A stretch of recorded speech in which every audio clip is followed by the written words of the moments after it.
नमस्कार, अभिनंदन। प्यारे बच्चों, आप सभी ने महात्मा गांधी का नाम तो सुना होगा। महात्मा गांधी के आदर्शों पर चलकर हम एक अच्छे नागरिक बन सकते हैं। उन्हीं की व्यवहार कुशलता, कार्य करने का तरीका और अपने आप पर विश्वास हमें नई प्रेरणा देकर आगे बढ़ने के लिए प्रेरित करता है।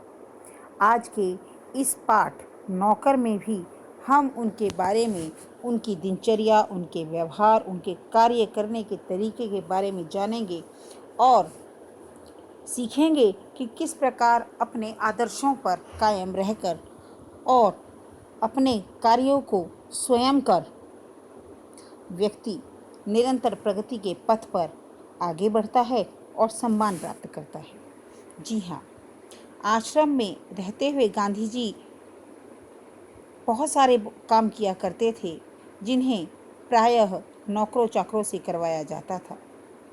जिस जमाने में वे बैरिस्टरी से हजारों रुपए कमाते थे, उस समय भी वे प्रतिदिन अपने घर का काम स्वयं किया करते थे, जैसे हाथ से चक्की पीसना आदि। चक्की चलाने में कस्तूरबा और उनके लड़के उनके हाथ बटाते थे। इस प्रकार घर में रोटी बनाने के लिए महीन या मोटा आटा भी वे खुद पीस लेते थे। साबरमती के आश्रम में गांधी ने पिसाई का काम जारी रखा था। जहां उन्होंने वो साबरमती का आश्रम बनाया था, वहां भी यह काम किया करते थे।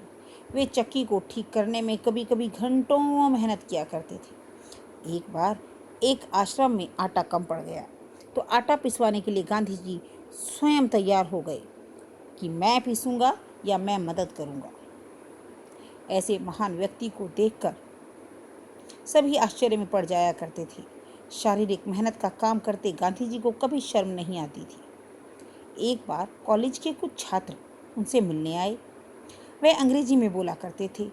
इस बात का उन्हें बहुत गर्व था। उन्हें आशा थी कि गांधी जी के पास जाकर वे जब काम के लिए कहेंगे तो उन्हें कुछ पढ़ने लिखने का काम दिया जाएगा। लेकिन गांधी जी ने उन्हें कहा कि इस थाली के गेहूं बीन डालिए। आगंतुक मुश्किल में पड़ गए और 1 घंटे तक गेहूं बीनने के बाद उन्होंने गांधी जी से विदा मांगी और चल दिए। कुछ वर्षों तक गांधी जी के आश्रम के भंडार का काम संभालने में भी उन्होंने मदद की। सवेरे प्रार्थना के बाद वे रसोई घर में जाकर सब्जियां छीला करते थे। रसोई घर के भंडारे में अगर कहीं गंदगी मकड़ी का जाला उन्हें दिखता तो वे अपने साथियों को आड़े हाथों लेते। फल सब्जी अनाज के पौष्टिक गुणों का भी उन्हें ज्ञान था। गांधी जी ने उन्हें समझाया कि आलू और नींबू को बिना धोए नहीं काटना चाहिए। एक बार आश्रमवासी को कुछ ऐसे केले दिए गए जिनके छिलकों पर काले चकत्ते पड़ गए थे। उसने बहुत बुरा माना। तब गांधी जी ने समझाया कि ऐसे केले जल्दी पच जाते हैं, तुम्हें ये खास तौर पर इसलिए दिए गए हैं क्योंकि तुम्हारा हाजमा कमजोर है। गांधी जी अक्सर अपने आश्रम के लोगों को खुद ही भोजन परोसते थे और इस कारण वे बेचारे बेस्वाद उबली हुई चीज़ों के विरुद्ध कुछ भी नहीं कह पाते थे। दक्षिण अफ्रीका की एक जेल में सैकड़ों के कैदियों को एक दिन में 2 बार भोजन परोसने का कार्य भी वो कर चुके थे। आश्रम का नियम था कि सब लोग अपने बर्तन खुद साफ करें। रसोई के बर्तन बारी बारी से लोग दल बनाकर धोते थे और मांजते थे। और एक दिन तो गांधी जी ने बड़े पतीलों को खुद साफ करने का काम अपने ऊपर ले लिया और उनके पैंदों में खूब कालिख लगी थी। राख भरे हाथों से उन्होंने पतीले को खूब जोर जोर से रगड़ने में लगे हुए थे। तभी कस्तूरबा वहां आ गई। उन्होंने पतीले को पकड़ लिया और बोली, यह आपका काम नहीं, इसे करने को बहुत से लोग हैं। गांधी जी को लगा कि उनकी बात मान लेने में ही बुद्धिमानी है और वे चुपचाप कस्तूरबा को उन बर्तनों की सफाई का काम सौंप कर चले गए। बर्तन एकदम चमकते ना हो तो गांधी जी को संतोष नहीं होता था। एक बार जेल में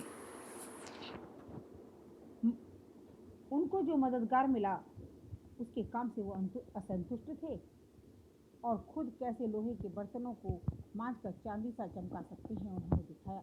जब आश्रम का निर्माण हो रहा था तो उस समय भी कुछ मेहमानों को तंबुओं में सोना पड़ता था। एक नवागत को पता नहीं था कि अपना बिस्तरा कहाँ रखना है। उस इसलिए उसने बिस्तर को लपेट कर रख दिया और यह पता लगाने लगा कि उसे कहाँ रखना है। लौटते समय उसने देखा कि गांधी जी खुद उसका बिस्तर कंधे पर उठाकर रखने जा रहे हैं। आश्रम के लिए बाहर बने कुएं से पानी खींचने का काम भी वे रोज करते थे। एक दिन गांधी जी कुछ अस्वस्थ थे।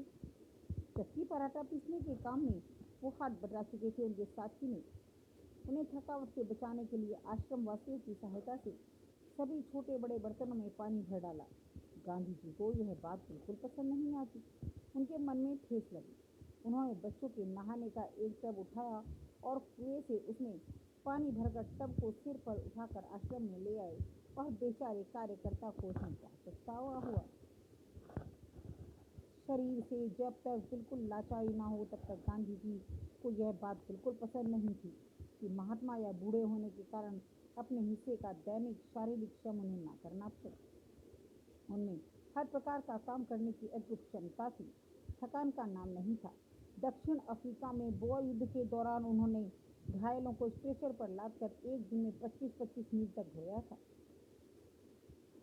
एक दिन में अक्सर 42 मील तक पैदल चलते थे। इसके लिए घर में बना कुछ नाश्ता साथ लेकर सुबह 2 बजे निकल पड़ते थे। शहर में खरीदारी करते शाम होते होते वापस फार्म पर लौट आते थे। उनके अन्य साथी भी उनके इस उदाहरण का खुशी खुशी अनुकरण करते थे। एक बार तालाब में भराई का काम चल रहा था जिसमें गांधी जी के साथी लगे हुए थे। एक सुबह काम खत्म करके जब वे लोग फावड़े कुदाल टोकरियां लिए वापस लौटे तो उन्होंने देखा कि उनके सामने तस्तरियों में नाश्ते के लिए फल आदि तैयार रखे हैं। एक साथी ने पूछा, आपने हम लोगों के लिए यह सब कष्ट क्यों उठाया? क्या यह उचित है कि हम सभी आपसे सेवा कराएं? गांधी जी ने मुस्कुराकर कहा, क्यों नहीं, मैं जानता हूँ तुम थकेल मांदे लौटे हुए। तुम्हारा नाश्ता करने के लिए मेरे पास खाली समय था, इसलिए मैंने तुम्हारा नाश्ता तैयार करा दिया। दक्षिण अफ्रीका में रहने वाले भारतीयों की जाने माने नेता के रूप में भी गांधी भारतीय प्रवासियों की मांगों की ब्रिटिश सरकार के सामने रखने जब एक बार लंदन गए तो वहां उन्हें भारतीय छात्रों ने एक शाकाहारी भोज में निमंत्रित किया। छात्रों ने इस अवसर के लिए स्वयं ही शाकाहारी भोजन तैयार करने का निश्चय किया। तीसरे पहर 2 बजे एक दुबला पतला छरहरा आदमी आकर उनके साथ शामिल हो गया। तस्तरियां धोने, सब्जी साफ करने, अन्य छिटपुट काम करने में उनकी मदद करने लगा। छात्रों का नेता जब वहां आया तो क्या दिखता है कि वह दुबला पतला आदमी और कोई नहीं, शाम को भोज में निमंत्रित उनका सम्मानित अतिथि है।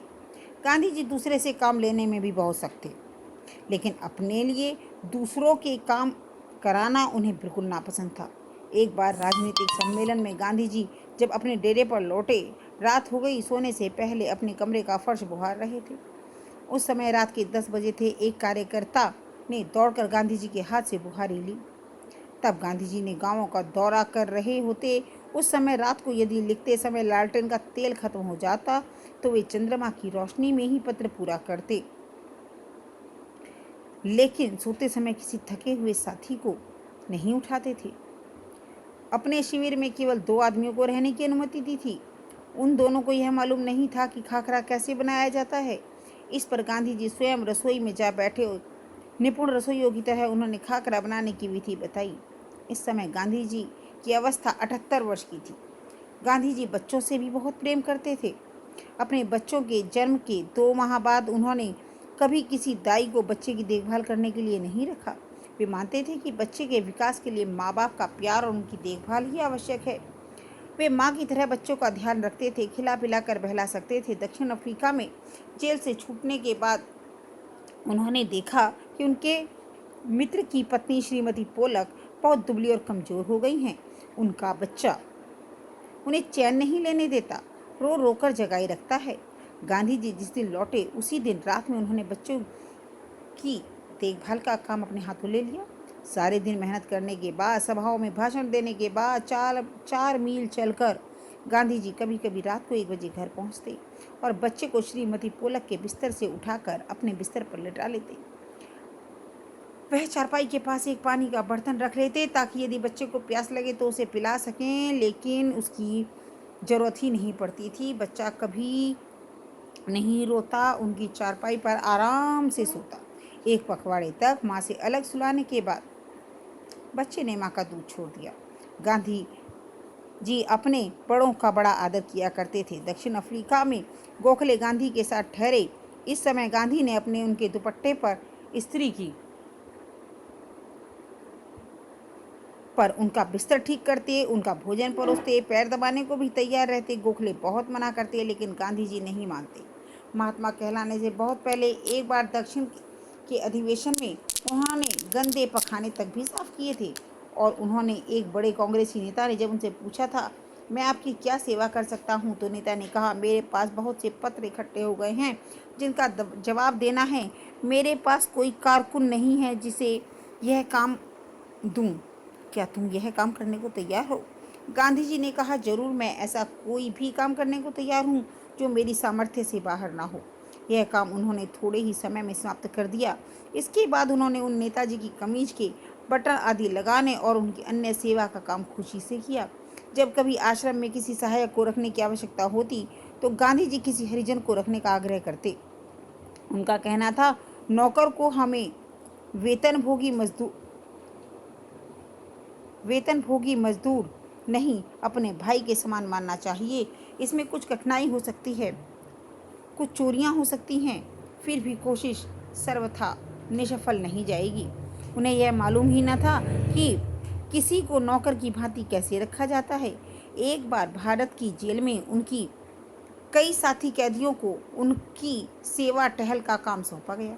एक आदमी उनके फल धोता काटता, दूसरा बकरियों को धोता, तीसरा निजी नौकर की तरह काम करता, पखाने साफ करता, ब्राह्मण कैदी उनके बर्तन धोता, दो गोरे यूरोपियन उनकी प्रतिदिन की चारपाई बाहर निकालते। गांधी जी ने देखा कि इंग्लैंड में ऊंचे घरानों में घरेलू नौकर को परिवार का आदमी माना जाता था। एक बार एक अंग्रेज के घर से विदा लेते समय उन्हें यह देखकर खुशी हुई कि घरेलू नौकर का उनसे परिचय नौकरों की तरह नहीं बल्कि परिवार के सदस्य की तरह कराया गया। एक बार भारतीय सज्जन के यहाँ काफी दिनों तक ठहरने के बाद भी जब वो चलने लगे, उस घर के नौकरों से विदा ली और कहा, मैं अब कभी किसी को अपना नौकर नहीं समझता, उसे भाई या बहन ही मानता हूँ और आप लोगों को भी अपने भाई जैसा ही समझता हूँ। आपने जो मेरी सेवा की उसका प्रतिदान देने का सामर्थ्य मुझ में नहीं है, लेकिन ईश्वर आपको इसका पूरा फल देंगे।